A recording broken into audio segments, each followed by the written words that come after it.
Welcome to the A Strings Podcast, episode 36, A Year in Review.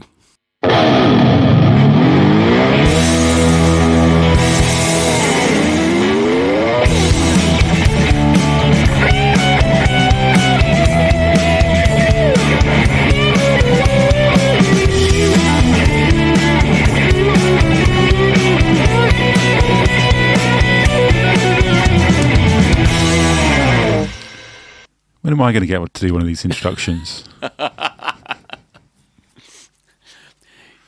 The invitation and the hand is offered out every single time, and Tom just, his shoulders go up to his ears, and he just shakes his head, go, no, no, no. So, 3 plump Christmas turkeys sat round an electric fire on a very cold December the 30th. The 30th, because... That's my job this episode. Yeah. Old Gummy Joe. The slurring is my job today. Yeah. Adam had some emergency dental treatment yesterday. Yep. Good fun. Yep. Feeling it today. And interestingly, we realised that it's the third victim to my to pork served at my house. Yeah. So we haven't. Tom thinks that maybe he cooked the bit of pork that you did your. It was the barbecue that we had where we used. Like, it was on the ground. It wasn't a proper barbecue. It was on the ground, and we had like a grill tray over the top. Fender margins don't allow for proper barbecues. So yeah, it was just using the wood that had come down from one of the trees. Yeah. Not like twigs. I mean, Andrew had trees cut down, and Tom had built up a little makeshift barbecue and grilled some. And it was belly pork, and I remember biting into it and just the bit just not going anywhere. And just this lightning through my head. And Andrew quite rightly said yesterday, was that the point where you just went silent for about 5-10 minutes? I was like, yeah, probably. And then it was fine. That was about 18 months ago, something like that. I was going to say, because that was at least a year last March. Yeah. And it might have been before. It might have been January. Yeah. Right? But... it was nice. It was nice weather. We were outside. I think you're talking about the pork. The pork was nice as well. But... You we had loads as well. We had burgers and sausage, loads and loads and but loads. you didn't mention anything. No. You haven't heard anything about it. So this is the first. Stiff upper lip and all that. Yeah. So and now it's stiff, like lower jaw. Yeah. Yeah. So the pain went away, and then every now and again I'd bite into something hard on that side, and it'd just be the same thing, and you'd just be like, oh god, and then it would go away. Mm. But then, like Boxing Day, then it was kind of there, and not going away. It wasn't as bad as it normally was. And I was literally I was talking to my brother saying I've got to go and see and I was eating a turkey sandwich because Boxing Day. I was talking to my brother and I said I've got to go and see a dentist about this because it's I can feel it all the time. And as I was saying the sentence, part of the tooth broke off into my mouth as I was saying that sentence. Wow. And it was where I'd had a filling. It was the half of the tooth, the inside half of the tooth. So yesterday I had an emergency appointment, and they said you got 2 options: root canal or take it out. And I was like, and they actually said the root canal might not even work. Yeah. So you could go through all that and it not even work. So I said, I'll take it out. And she was like, she had her knee on my chest at one point, trying to like rag this tooth out. But it was traumatic. But yeah, so I'm slightly. Slightly slurry today. And so we didn't see you yesterday afternoon, so we the side of your face didn't like droop or anything, did it? It did drop. Yeah, my lip did drop. I sent Tom a video afterwards, and it was just it was just bad. It was just yeah. So, but I'm the third victim. This is the point. Yeah. On Boxing Day last year, my mother-in-law went quiet. Yeah. Because she lost a tooth on eating a bit of pork. And on the same day, my dad bit into the same piece of pork. And in fact... They weren't sharing. It wasn't like Lady in the Tramp job, was it? No. There's every chance that the bit of pork you had came from the same pig. But if there's any vegans listening, I'm sorry about it. But yeah, because I haven't done it for a little while, but I used to buy pork in quite large batches. Oh yeah, of course, yeah. So, Yeah. Porky's Revenge. Yeah. But my dad bit into something, and he was on his way to holidays. I think he was in the airport or something like that last year, and literally his front tooth just kind of fell out. Yeah. And off the back of that, he's had an infection. He's had to have. Oh, nightmare. He's had literally in the last 3 months or so. He's had. So just listening back to this conversation is that we've spent 10 minutes talking about Teeth. teeth. But that's what you get with this is variety. Variety, yeah. Anyway, he's can have like a false one put in, but he can have the false one put in until they sort out this infection, all caused by this bit of pork. Yeah. How was your Christmas, Tom? Very good. How are your teeth? Perfect. Great stuff. They're all still in. That's the main thing. Yeah. I've heroically almost finished off the pack of hobnobs that are at the back because I'm lacking sugar today. It gets to this point of the year now where you're so far deep into your bad eating habits and everything that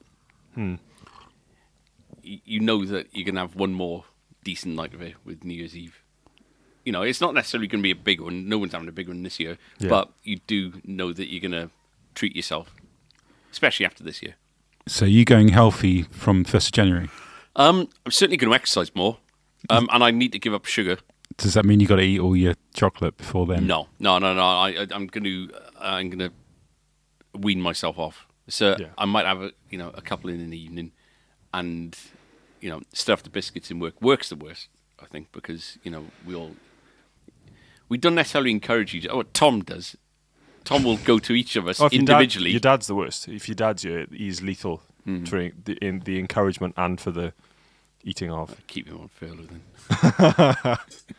Yeah, he's lethal. Yeah. Like there's you won't bat an eyelid about 3/4 of a birthday cake going No. in a shift. Yeah.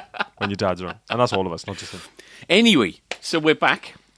Not too literally about a week and a bit since the last podcast, which was more of a plodcast, wasn't it? Just a quick, it was a quick kind of. Yeah, it's nothing particularly. It certainly wasn't exciting as the first 10 minutes of this podcast. No, but it's like Holby City. Yeah.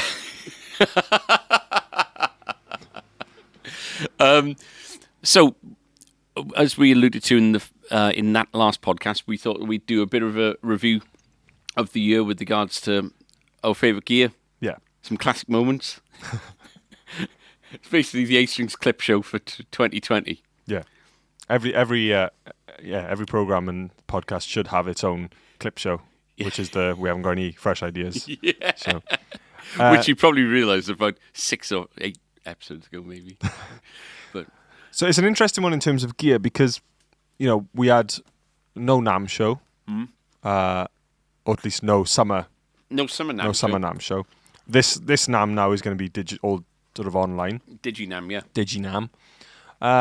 But we were talking earlier about, we were picking sort of our favourite bits for the podcast, and there's a lot of companies seem to have definitely stayed away from or held back from any kind of major releases, unless, with a lot of stuff was, the NAMM show in 2020 was as normal. So, you had all your big guys announcing their new ranges and stuff coming up for stuff that was going to be released in the year. But the way it kind of happened was their schedules just went out the window because, no matter where your production was, anywhere in the world, there was a stunted kind of, there was a pothole, wasn't there? There was a point whereby the Middle East just shut down, the Far East shut down.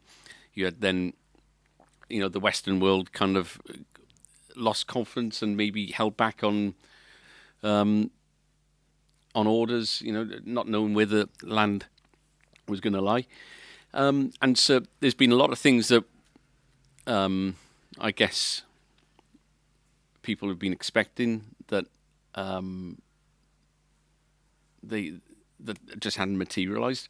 And also a lot of things that I think that maybe haven't done quite as well as you'd expect because they're the kind of item that people would want to come in and try.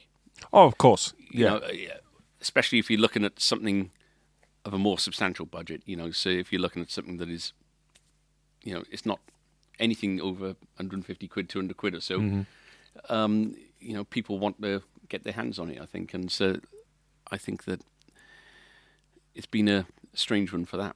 And anything sort of live audio based in terms of gear, anything that's sort of tailored towards the performance side. PA is fallen flat on its backside. It's that, and then you've got things like the iRig then, which have just kind of they rocket up, and the PA stuff just absolutely falls flat. We did Black Star did these deals throughout lockdown where you could get a mega deal on. They started quite humbly with things like the Superfly and the maybe Silver Lines and all that kind of thing, where they did fantastic discount on something smaller. But when was it? I think it was around about May or so. They did the HD40 deal. It was around then, yeah. I was quite keen for them to do it because I had a feeling that May is still early days with regards to where we are now. We'd been locked down for 2.5 months or so, but the HD40 is always such a popular amplifier, and a few people known that the Marshall DSL 40s had just sold out completely, and we couldn't get any more.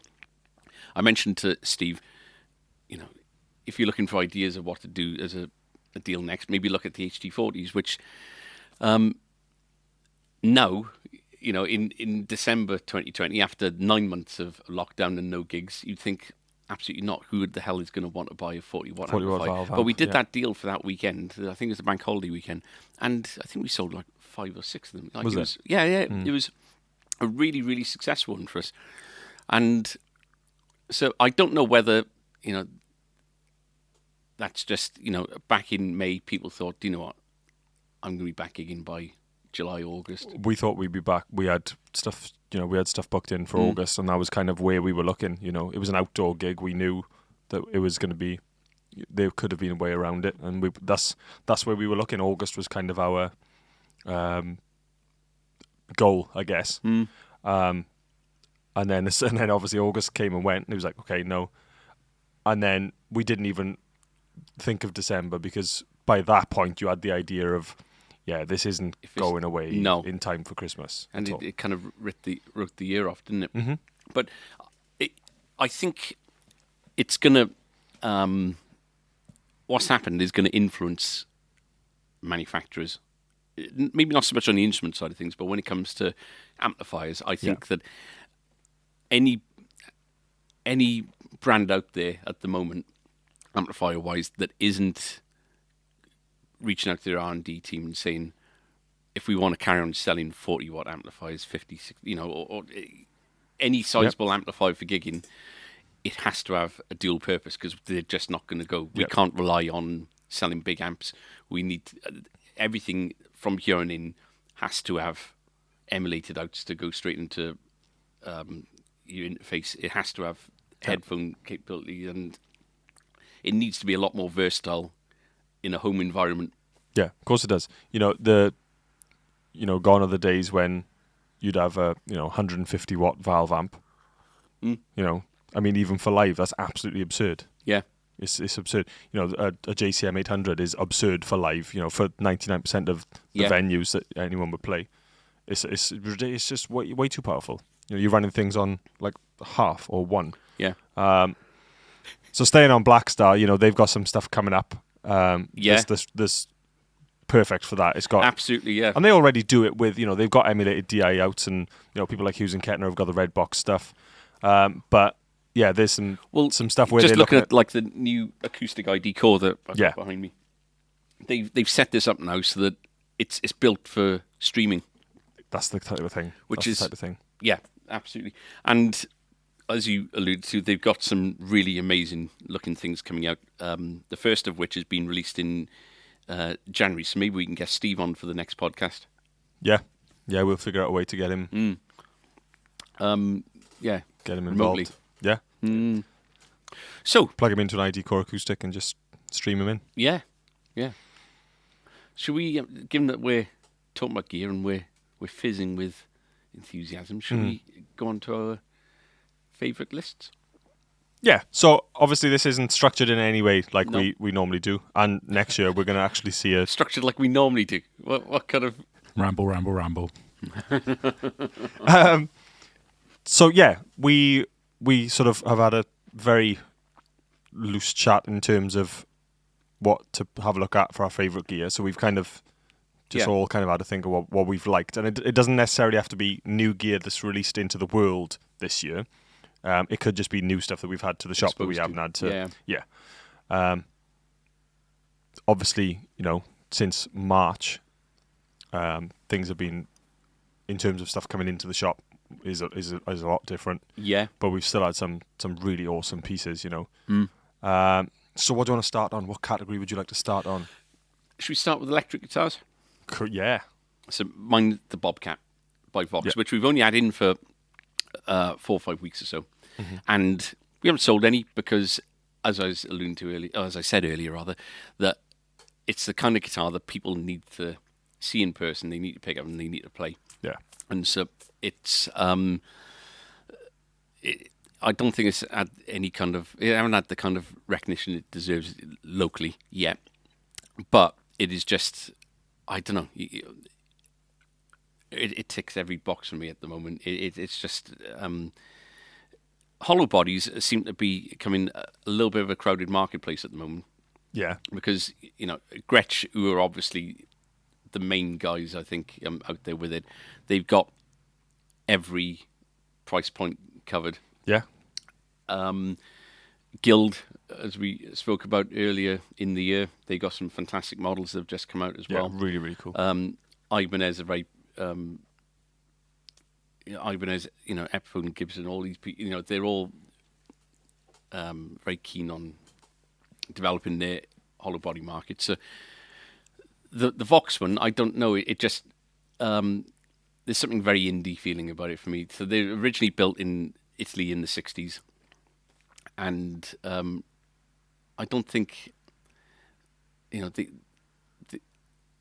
they're obviously going up against Hofner's and the other kind of, and I guess Gretsch's, but for the European market, I imagine Hofner for that kind of period. But I just the way that these been made, they feel a higher quality guitar than the nearest kind of lower price point. I think without wanting to kind of mention names, you all you've got to do is look at the prices, but they just they feel like almost like a Japanese professional Gretsch to me. They look cool, and they've got a completely, in terms of comparing it to the Gretsch, say they've got a completely different personality. You've got obviously the options of either P90s or the single coil style. Yeah. They're just a different. This is just a completely different character to a Gretsch. You could have a Gretsch and a Bobcat. If you're listening, you should get one of each from us. But with the Filtertron and the Bigsby style stuff, I think you just get a completely different character and I think that voice.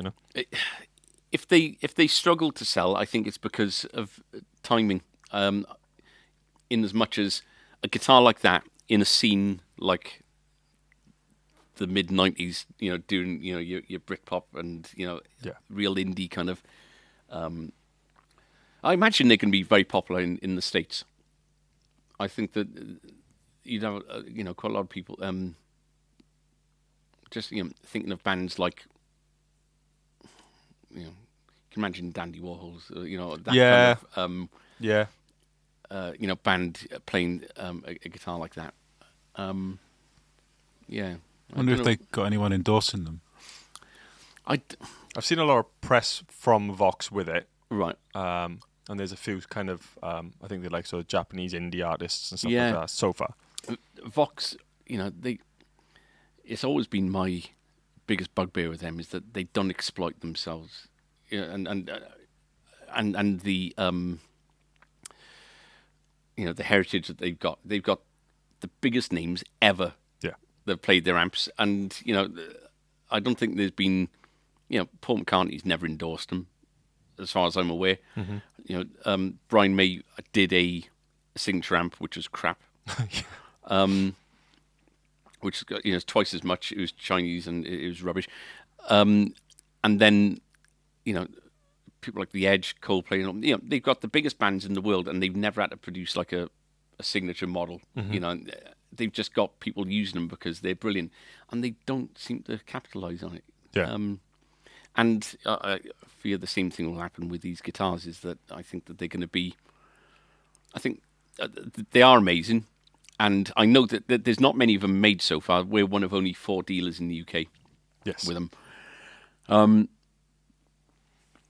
So they're never ever going to be big sellers, but I just think that I'd love them to be as popular as they should be, but I've got a feeling that they're going to be there, then at some point disappear, and then people will be searching them out later on, exactly. and they'll be fetching far higher prices. Yeah. So yeah, that's my electric guitar. Nice. Tom? I've gone for the Paranormal Cyclone. Nice. Right. The pink one especially the was pink one, yeah. A lovely colour, wasn't it? Yeah. Yeah, so it's Mustang body with Strat pickups and tremolo. The looking at the pictures of them before they were released, because they were Wave 2, weren't they? Cyclone was Wave 2, yeah. September. So looking at the them on the pictures, I kind of felt that it couldn't decide what it wanted to be. And which is it's the Cyclone is a model that has been around for it's come and gone quite a few times over the years, but when they come into the shop, there just seems to be a charm about them that makes you want to pick them up. And the switching system is different, isn't it? So you can switch each It's Jaguar switching. Yeah, so you can switch each pickup individual pickup on, which is makes it more versatile than the Strat, really. Yeah.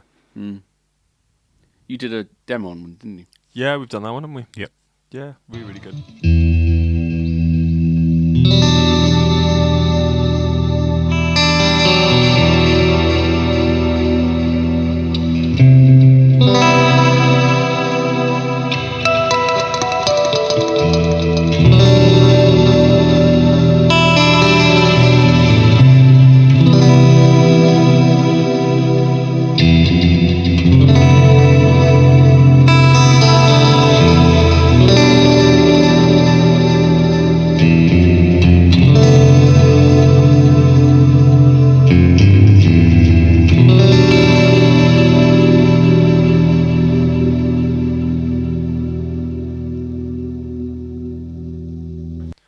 It's funny you say that. In my head, when thinking about electric guitars, probably the most fun guitar this year was the Supersonic, which is the Paranormal, and that's the kind of upside down, weird reverse headstock thing. It's ugly. It's an ugly guitar, but it was just such fun to play. It's just such a fun guitar just to sort of mess around with. But I'd have to say that. They were released in November last year, but the Ultras are just such a step above. Really? Yeah, I think it's feeling like the neck and things like that. More so the Strat, I think, just for me. I think it's in terms of the neck, it's the closest thing to a custom shop you'll get. Right. Which it is really, isn't it? Yeah, it's the highest price point of a sort of American line.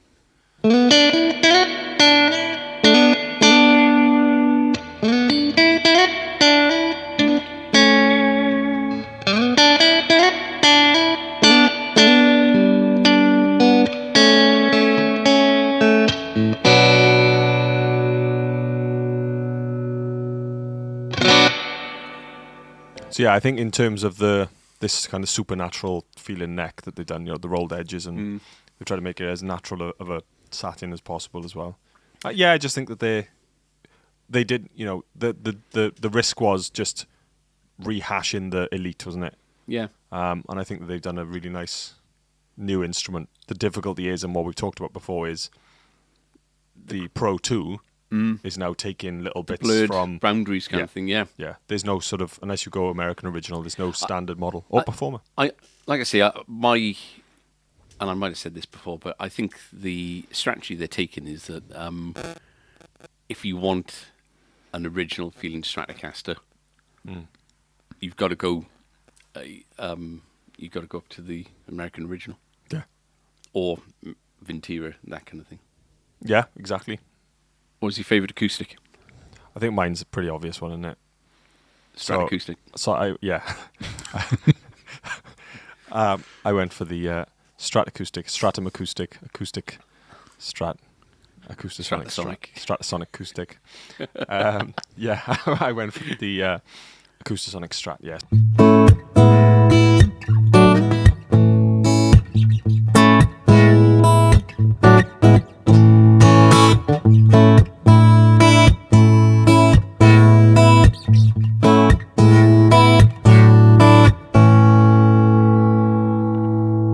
I put one on pre-order right at the start of lockdown, and I was told it was going to be months before it came in. And I was like, "Oh, that's fine, plenty of time to." Knowing that I wasn't interested in buying it. I could put some money away, and before the colour came into the country, basically, and then 2 weeks later they said, "Oh, they've come in. Here we go." And I was just like, "Okay." So I ended up with one right at the start of lockdown, pretty much a couple of weeks in. What a brilliant tool to have during lockdown, though. In as much as you have got, how many, 10 different modelling sounds? Yeah, essentially, yeah. Two on each position, yeah. And with the amount of live streams and things you've done to keep, to keep working on your band stuff. Yeah, it was nice to have especially the way I was doing the videos was playing and singing at the same time. Even though the microphone, the vocal microphone, was picking up some of the strumming, you had the big acoustic sound, but it was a plugged-in recording, so you weren't. It wasn't. It was easy. It was easy to record then. Yeah. Did you find as you were doing, because you did a few gigs, didn't you? And you've done some, Christmas stuff and all. So I did a load of videos initially. And then I did a couple of live streams. And then the Christmas ones then, yeah. Are you finding that you're selecting different sounds for different songs, or have you got your go-to kind of strum? There is like two go-to sounds that I pick, yeah. There's two that I really, really like. So one is one of the first sounds. I think it's one of the grand auditorium sounds, so like a big kind of sound. And then the other one is when you use the microphone in the body. So it's that body resonate. It just feels a bit more of a natural sound. I don't use the electric ones because obviously I haven't got a need for the electric ones. No. There's a couple of like smaller parlor style for like the finger picking kind of sounds, which I was toying with for one of the Christmas ones because it was a bit more of a finger picky thing, but I ended up just sticking with the grand auditorium thing. Yeah, so that's what I do. I do have like sort of 2 or 3 that I'll just keep going back to. So, Tom, what's your acoustic pick? I don't think anything's really massively stood out for me this year. But if I was to buy an acoustic, I think I'd get a classical. Right, okay. And try and learn to play it properly. Yeah. With the Cordoba Fin. Yeah, that is the nice. C5, yeah. Thin line, yeah. I like that one. Yeah, we've got more classicals in now than we've had for a long, long time. Yeah. So I think we'll concentrate on it a bit more next year. It seems like it's having a bit of a resurgence. Yeah, and definitely getting more people asking about them. Yeah. So we've had some Cordobas in. We've ordered some Cordobas in for people in the past, but we've never really kind of stocked them comprehensively, have we? So no. Between those and the, I think we got some Miras in as well. Yeah, but the Cordobas definitely seem like the nice ones. From photography point of view, what's been the nicest? I think the best photograph of acoustic I've taken is the Ovation. The reverse bursts. I was going to not my cup of tea personally, but they photograph really well. Yeah, and they had good reaction as well. It's yeah.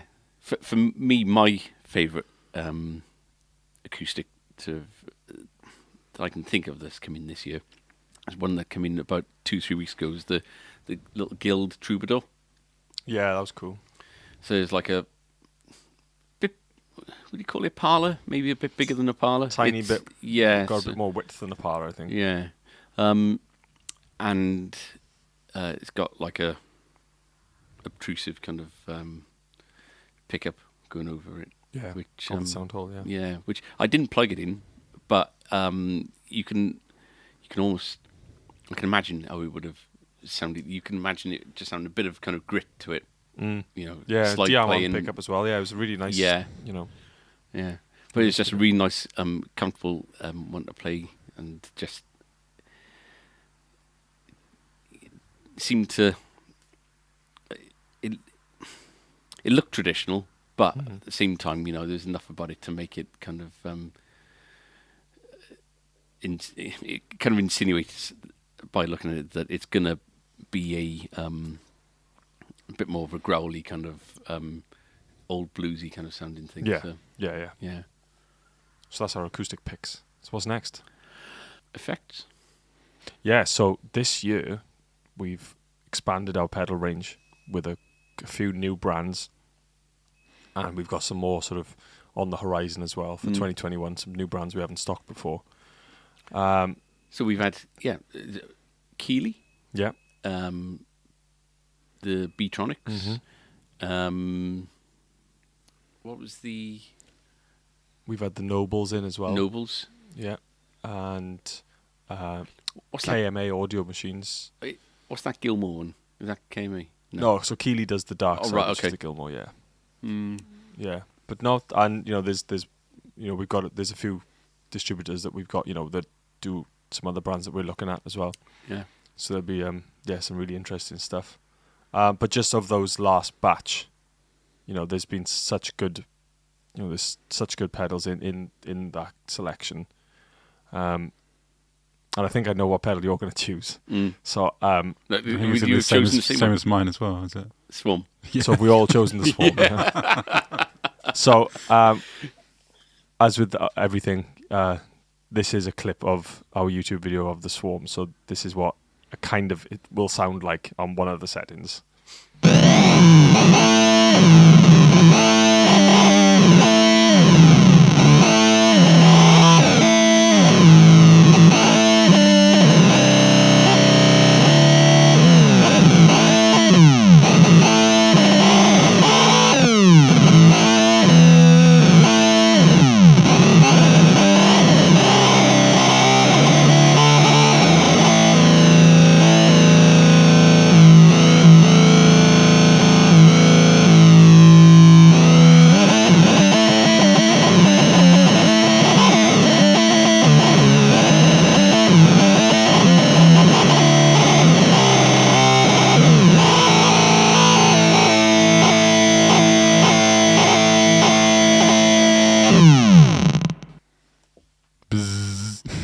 Yeah, that's exactly it.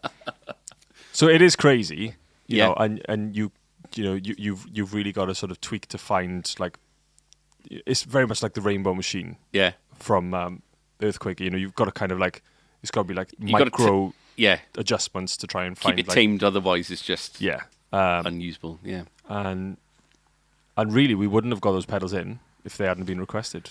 No. You gonna name drop? Yeah, James Dean Bradfield wanted a Swarm, and he said, "Oh, can you get him?" So yeah, you know, and we wouldn't have had him in had it not been for that. Well, that was an easy category. Yeah, we were all unanimous. But you know, we've got things like we got the new Fender Treadlight Wires here. We got anything lots to Keeley do is amazing because of the way things have been since you guys have been back. You know, after the first lockdown.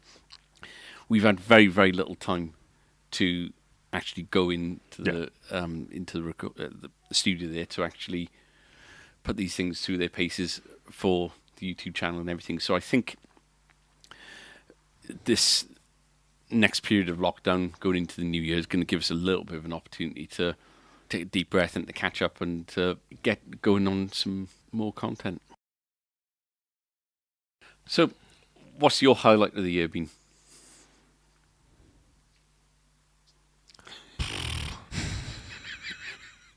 Just one. going to be pre-March. Yeah. I don't know really. I quite enjoyed. We've started doing the coffee clubs, and they're really good fun. Yeah. The live streams, demoing gear and that kind of thing. I think they're really, really fun. Yeah, again, the live reactions and stuff like that. And they've been well Yeah. kind of attended as well, haven't they? Yeah. They've been good fun. Be nice to substitute. Be nice to get kind of people virtually in the room in a way that we would have done by having events. Yeah, exactly. This year, we would have done a Black Star one at some point because it's been a while since we've done that. We might have had a 7th birthday kind of open evening or whatever. Yeah.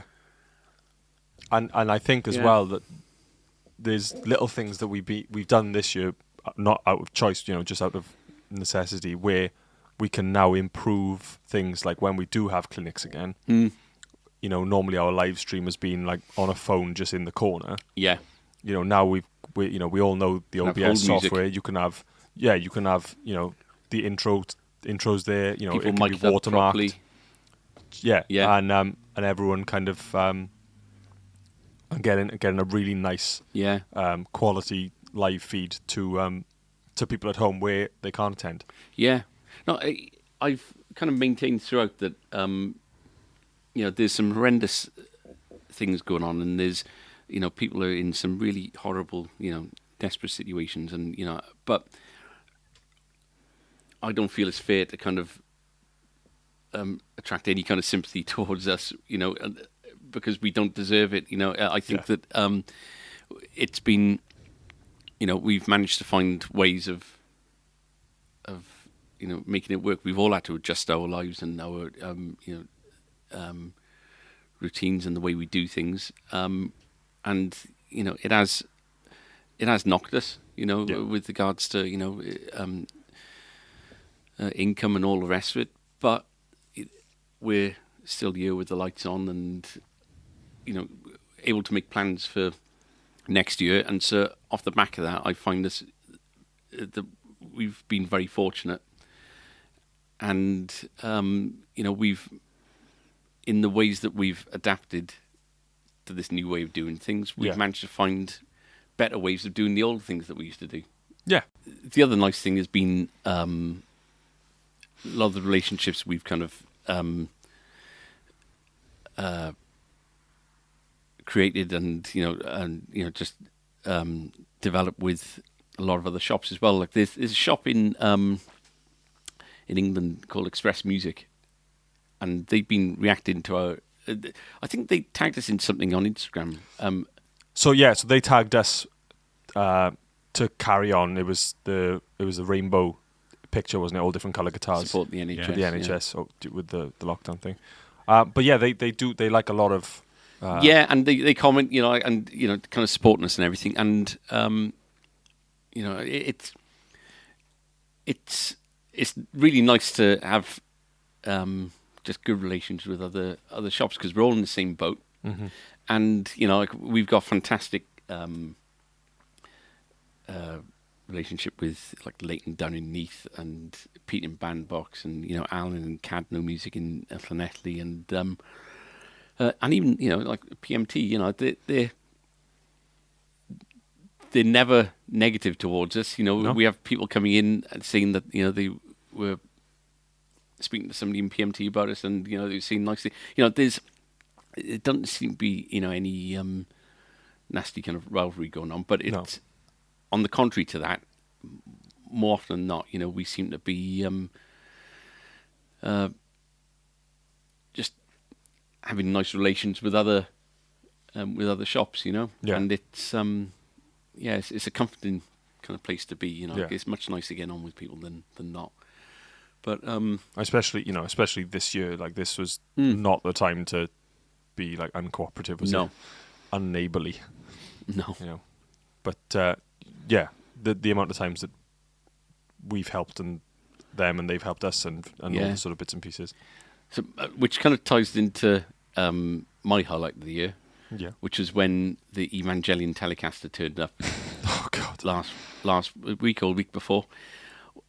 Did we mention this? So we talked about it last week, in the last episode. Yeah. And just the absolute horrendous torture that we of expecting something and not turning up, and Jimmy's music in Dublin, in Ireland, just came through. He absolutely didn't have to give us his guitar because he could have sold it a dozen times over, I think. But he saw that we'd been let down, helped us out, and so highlight in a number of different cases. First off, the fact that we were able to kind of get it in, and it is gorgeous, isn't it? It's awesome. Just a stunner. It's just unreal. So we haven't let our customer down. We got that, but more than anything, just that kind of heartwarming, help a brother out kind of thing. It's been really, and we owe him a massive favour now, and it's I think that's what trade is all about. So where are they? Dublin. So Dublin? Oh, okay. That's cool. An industrial estate just outside of Dublin. It's worth a visit when normal life resumes. Yeah. Yeah, definitely. And we might say hello to Sean while we're over there. It'd be rude not to see Sean. Sean, can we stay with you? Yeah. I think he's got donkeys. Okay. Yeah. That's cool. What was your highlight, Tom? My highlight of the year is the growth and evolution of your hair. I can actually I can chew on it in a schoolgirl kind of way now. Almost. I never would have thought I'd see you with hair like that. No, I never thought that I'd have hair like this, to be honest. It started with just not being able to get a haircut through lockdown. Then, there's been periods of it being okay, and, well, in my eyes, okay, and then not so okay. And I was genuinely going to get my haircut last week as a Christmas surprise and not tell anyone. And then, obviously, lockdown happened again. And so I don't think I'm going to be able to get it done before a full year has elapsed. So 28th of January will be a full year. But I promise you it's not going to last much longer after that because, it's doing my head in now. It feels like I got my head in the sack when I'm sleeping at night because it'll come right the way down there. And it's horrible. It's amazed how curly it is. Yeah. Because usually it's quite straight. Yeah.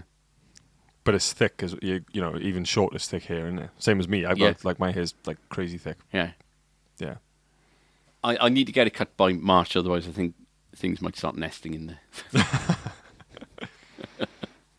Well, it's shoulder length now. Is it? Well, you're pretty much. Yeah, I can feel it on the bottom of my neck. Yeah. Yeah. It's crazy. What are you looking forward to in 2021?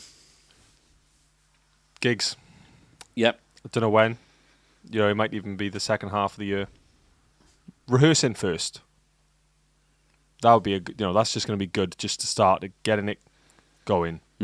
Shop-wise, given that this is a podcast. Nah. No, I was thinking about it, and I was thinking how strange it is that I think it was only last year.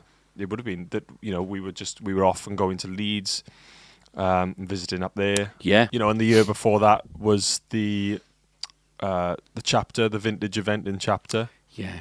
And we got to interview people and sort of mingle and things like and it's just bizarre to now. It's bizarre to think that nothing has happened in the last 12 months. It still seems recent, all that, doesn't it? Because this last 12 months has been void of anything interesting kind of happening. So it's just being able to having like the opportunity to do those kind of things. I guess it's the freedom to be able to say, because we were supposed to go to Barnes and Mullins up in Oswald Street to see Patrick Eggle and all that. Yeah.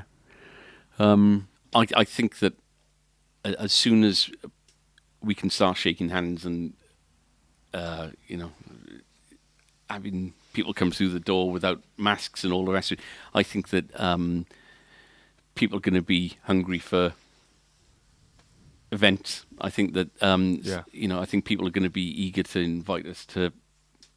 We're going to be up to Oswald Street before to meet these guys for that.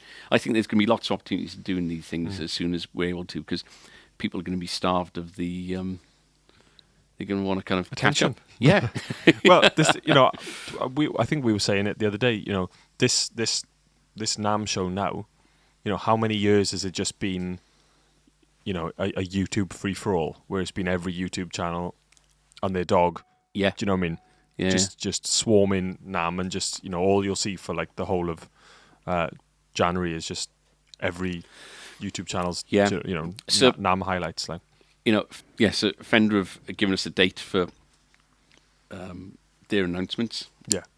Their announcements and when we're allowed to announce things are generally different dates, but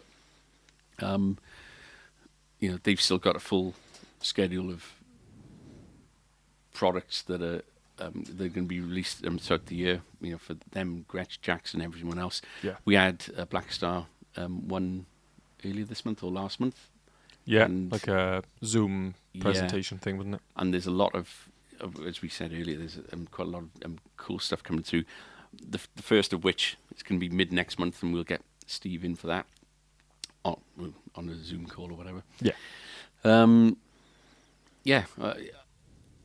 There's going to be a lot of people saving a lot of money for not flying reps from every country of the world to their stand. Like for Fender, I think it costs them a couple of million quid a show. It might change the way people do things. Well, it's what happened with Frankfurt. As soon as a few people, Fender said we spend 600,000 euros on putting on the Frankfurt show. We could be putting that to better use by just doing direct marketing, and that's what they did. And off the back of that, a lot of other people followed suit, and the Frankfurt show is a shadow of what its former self was for the MI industry. They still do the pro sound and light side of it, but you don't get anybody of any significance, I don't think, doing the Frankfurt show anymore. Yeah. And people wondered whether the NAMM show is going to go the same way, but I don't know. There still seems to be this thing about the NAMM show, going out to California in January, get some winter sun and to do all of that. I don't think it's going to disappear quite yet, unless this becomes a. The danger is that without wanting to kind of scaremonger, there's who knows what COVID-21 or 22 is going to look like. It's if it does stop excessive kind of international travel, well, maybe these shows are over and done with. And it's that sort of it's that crowd, isn't it? It's that massive people in that space. Yeah. From all over the world. Yeah. From all over the world. Yeah. I'm looking forward to the new product.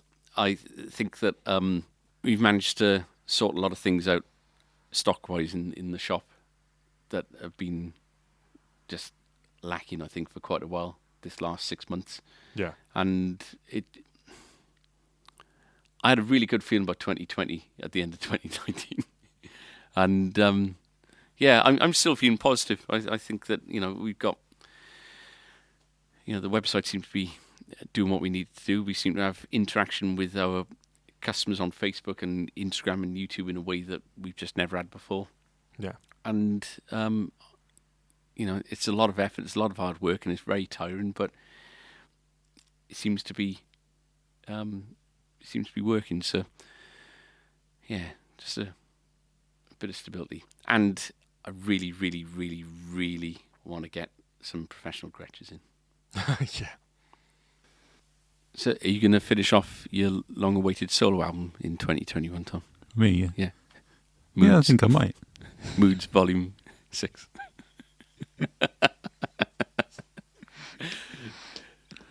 Yeah. I'm going to try and do a bit more recording. I think we should all, Form a band. Yeah. Because that's what we need to do. Spend more time with each other. Yeah. Because it's definitely on my list to try and write something again. Because you go for so long. Yeah. You don't realise how long it's been. Yeah. How long it's been until when you're creating original stuff, then especially when we are in this environment where because it's always musical all the time. Yeah. Or it's always doesn't feel like it's left you, but in fact, like the creative element of it is just, I still got your In Requiem T-shirt in its original packaging. Good. That'll be worth nothing in some years. You could probably sell the packaging for more than the T-shirt. Yeah, it's funny. I had a message of someone that on Instagram that came to a gig years ago that we did, and said, "Oh, I still play the CD and stuff like that." I saw that message bonkers. actually. Yeah. That's wicked. So we could have a little snippet of a song each in a month's time. Oh, I don't know if I got the in the summer, the kahunas for that. This time next year. Well, this time next year. Tradition is a new jingle for New Year. I don't know. So you did the first one, I did the second one. So Tom does the jingle for 2021. Okay. Morrissey. Yeah. In the style of Morrissey. No, that's unfair. Your influences. Morrissey's a big influence, isn't he? But you don't. I sound wouldn't like say him. so much now. No. What style would you do if you were doing a jingle? Which way would you go? 80s electronic. 80s electronic. Yeah, Oh. please do that. That'd be amazing. Maybe we could do like a Bowie pastiche podcast.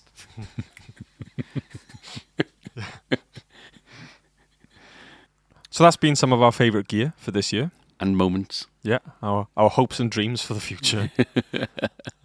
You've been promised a clip of each of our new tracks coming next year. God forbid.